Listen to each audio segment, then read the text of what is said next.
Hello and welcome to Ahval Podcasts, the home of objective, up-to-date and independent reporting on Turkey. Don't forget to follow our reports through social media, on ahvalnews.com or through our mobile app. Let's get started. Hello and welcome to Hot Pursuit, part of Ahval podcast series. Today we will speak about Putin's relations with Recep Tayyip Erdogan. Russian president plays Turkish president like a fiddle. This is the title headline of the article written by Professor Henri Barkey with Lehigh University and adjunct researcher with the Council on Foreign Relations. Welcome, Henri. Well, thank you. I'm together here with Ahval News Online English editor Ilhan Tanır, joining also from Washington, D.C., like Professor Barkey. Ilhan, hello. Hello there.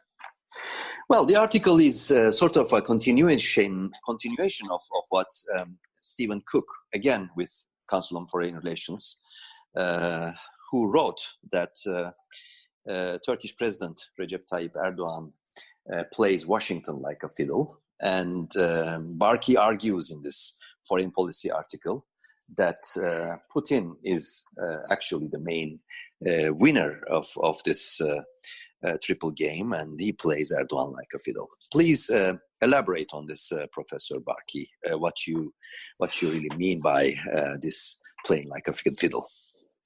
Well, thank you. Look, I mean, clearly the winner in this relationship is the three-way relationship between Trump, Erdogan, and Putin is really Putin, because look at what Putin has managed to achieve. On the one hand, he has gotten the Turks to buy a very sophisticated Russian air defense system that jeopardizes potentially the American F-35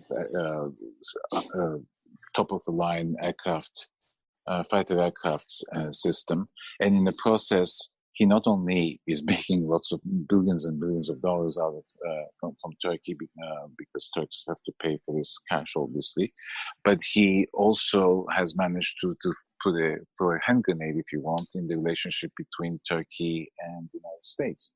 I mean, the Turkish-American relationship was already fraught with a great deal of uncertainty and certainly unhappiness on the part of the Turks because of America's relationship with the SDF and the YPG in northeastern Syria, but the S-400 issue has now made that relationship between the United States and Turkey and NATO and Turkey far more difficult, because the United States will be kicking Turkey out of the F-35 program, and not only will Turkey not get the F-35s, and Turkey desperately needs to rejuvenate its air fleet, because the F-16s, which are the bulk of the Turkish fighter aircraft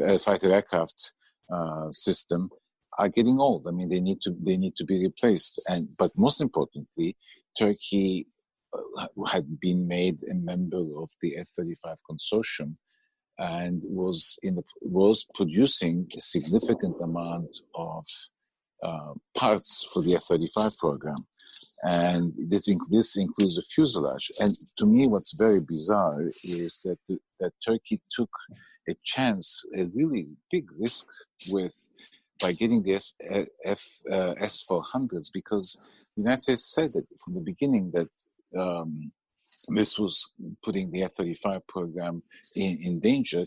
But in the process, Turkey, which for many, many, many years has always wanted to improve and develop its defense industries, was actually getting a significant chunk of contracts on the F-35, which meant that the Turkish defense industries were benefiting from the F-35 program and would be exporting. I mean, and Turkey was going to make money out of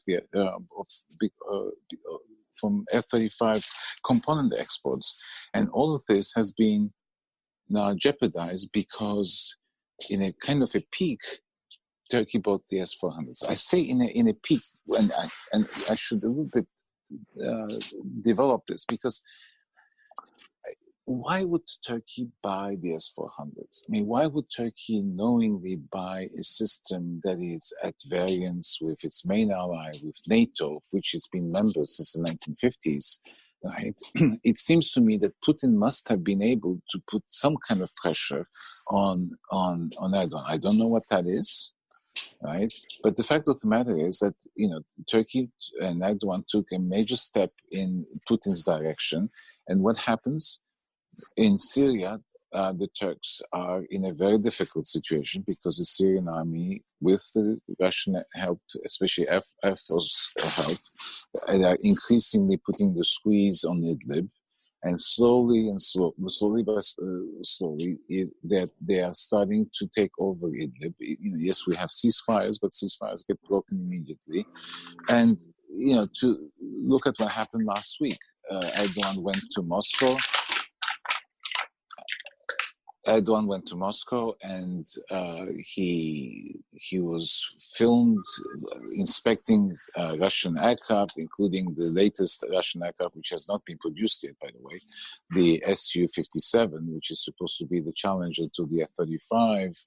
And so, beaming in front of Putin, he showed that maybe we should buy these, but so he essentially is doing advertising for the Russians, and he comes back home to Ankara. A day later, you see the Syrian Russian Air Force bombing Idlib again, and as if nothing had happened. I mean, Turkey does not want Russia and Syria to move in Idlib because this will trigger a major refugee crisis for Turkey, which already Turkey has a huge number of Syrian refugees, 3.5 million, and it cannot afford, to another wave of 500,000 or 1 million more Syrian refugees. Hence, it wants the Syrians and the Russians to stop their advance. Do you think they will listen to Erdogan? I doubt it, because it is, first of all, in the natural interest of the Syrian regime to try to control all of its territory. Why should it agree to have a bunch of jihadists, what it interprets as terrorists, to control a province of Syria? I mean, it is natural that Assad, now that he has control of significant parts of Syria, will want to move ahead and take Idlib as well. So, at least on Idlib, you see that the Russians and the Turks are at complete odds, and Putin doesn't seem to care much about what Turkey thinks in this particular respect. Yes, Ilhan? And despite all of these facts that you laid out, Professor Barkey, we see this Turkish media, Erdogan's media, have been very pro-Russia.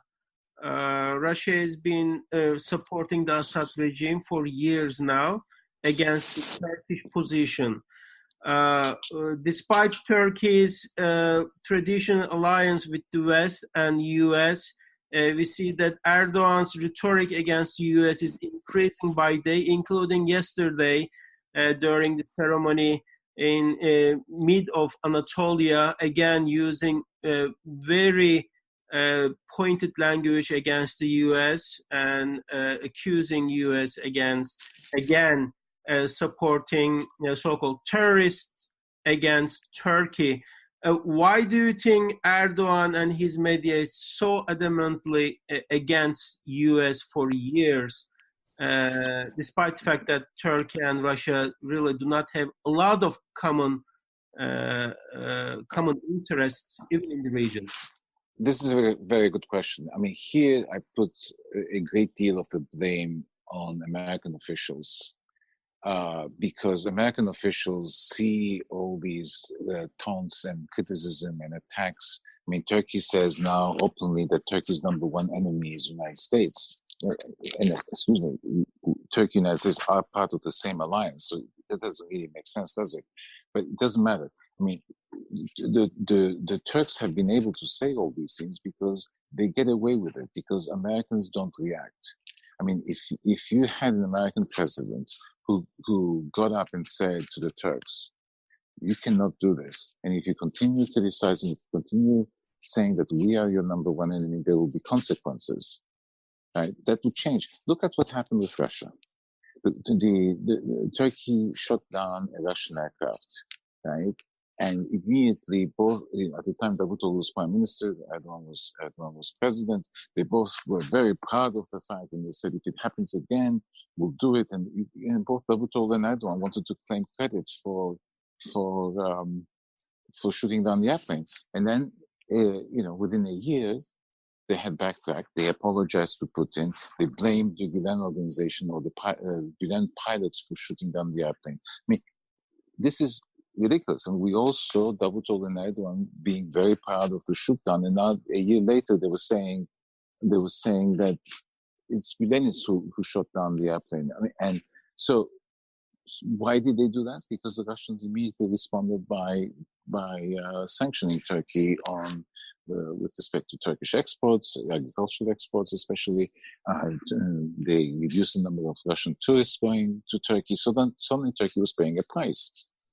So you can't get away with criticizing Putin or doing something against Putin, but you can get away doing it with the United States because partially the United States, the message the United States says, oh, you can say anything you want about us, but we will still be allies, we will still be friends. And I think here the big mistake or the fault lies not with Washington, because Washington in a way is, I mean, you can either say that whichever way you look at it's bad.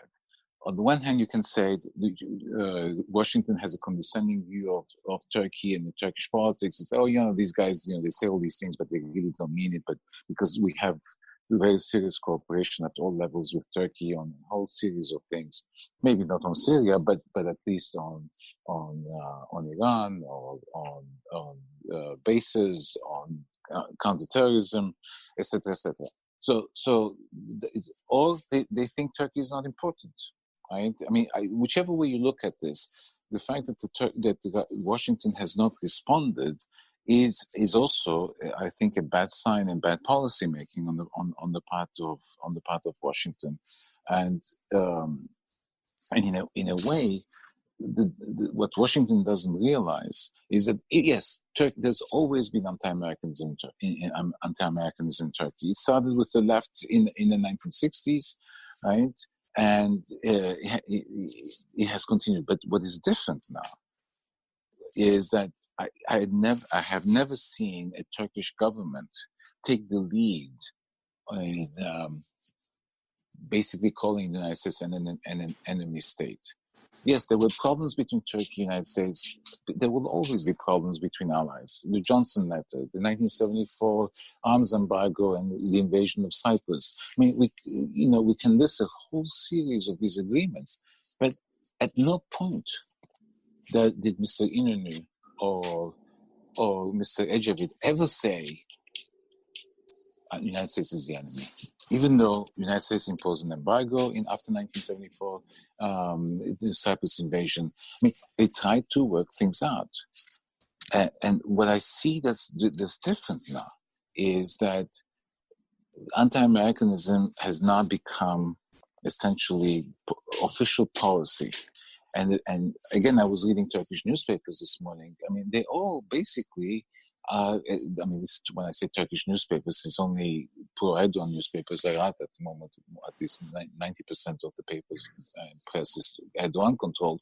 You look at those outlets, I mean, they are continuing to propagate this line. But in the long run, this is undermining this relationship with the United States. I mean, why should the United States, ask yourself this,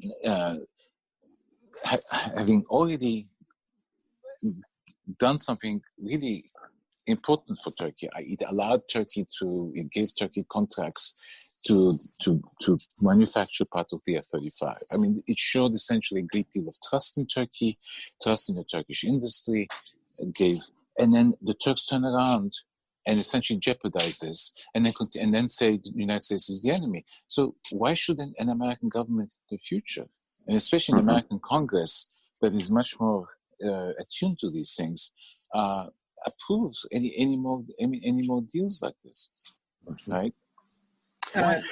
Yes. Do you think the CAATSA sanctions will be coming down, or do you think Turkey is going to get away again with the S-400 purchase, and CAATSA will be somehow stopped by Trump? Well, the way the CAATSA sanctions work is that I think Congress proposes to the president a series of measures, and he picks 5 of them, but he can postpone them. He's not obliged to implement them. But I'm one of those people who think that the CAATSA sanctions are unimportant.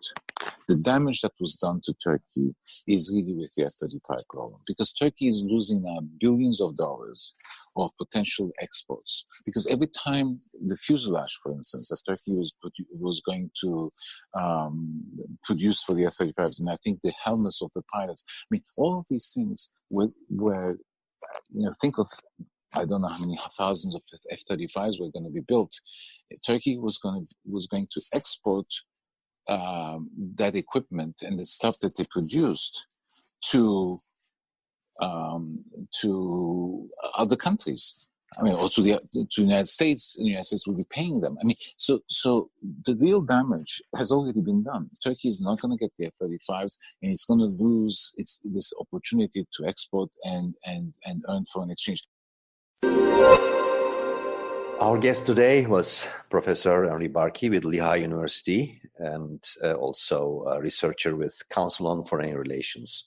Thank you, Professor Barkey, for this conversation.